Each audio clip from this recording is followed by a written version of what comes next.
I'm Adela Baba today. Welcome to another edition of Pathway to Success. Today's lecture is titled, Do It Afraid. I will start today's lecture by defining fear and talk us through how fear can hinder our aim of being successful in life if care is not taken. What do you understand by fear? Is there any major difference between fear and being afraid? Well, fear is an unpleasant and often strong emotion caused by anticipation or awareness of danger. Fear is completely natural and it helps people to recognize and respond to dangerous situations and threats. While being afraid indicates a state of action symbolic of the fright or fight concept. What am I talking about?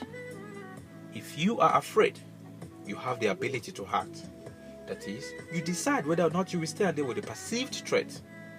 Whereas if you have fear, you simply have a condition from which no action may arise.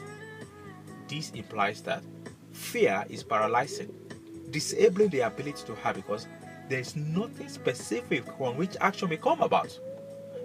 I would like to share a story with you. Once upon a time, there were two friends. One named Paul, the other one David. Paul is a timid person while David is a go-getter. These two friends, after college, decided to set up a security company.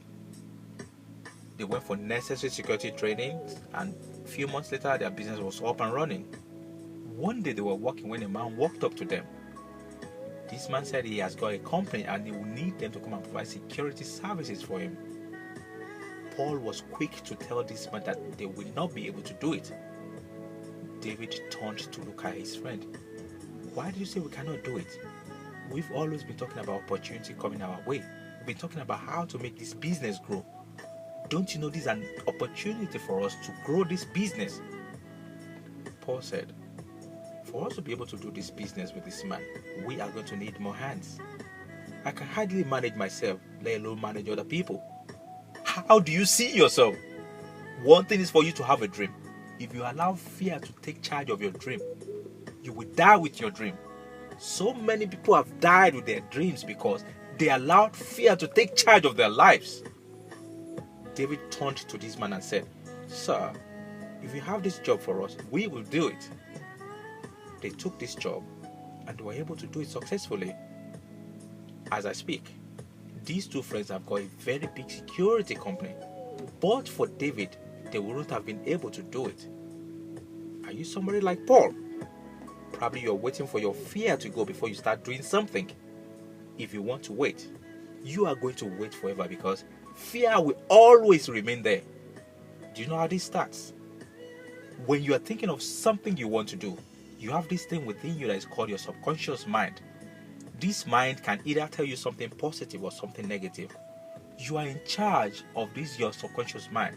You can tune it to think positively or probably otherwise, which could be thinking negatively, just like Paul. Is your mind telling you you can do it? You'll be successful. You will not be a failure. Or probably yours is telling you something like that of Paul, that you will be a failure. People will ridicule you. It will not work for you. You have to take charge.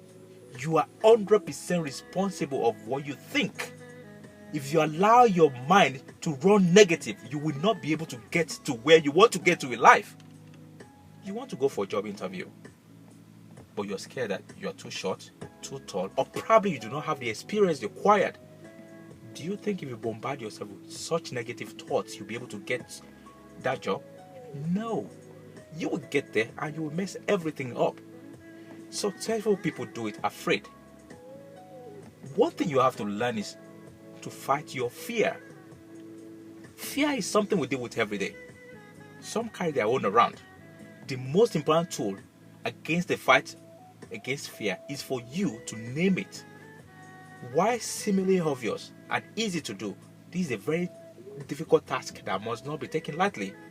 One reason why it's so hard for us to name our fear is that the human mind is so subtle and it can trick the owner into thinking that fear has been named when only a superficial or symptomatic symbol of that fear has only been identified. The second reason why it's so difficult for us to name our fear is that we invest so heavily into our fear. It takes great effort to build and maintain fear. So, removing this fear brings the threat of internal judgment about the cost of that investment and its relative worth to us. So once again, a fear holder will tend to avoid naming it so that he or she does not have to face the reality of having invested in something of little or no value at all. Fear has got no face, no substance. It's the nameless unknown.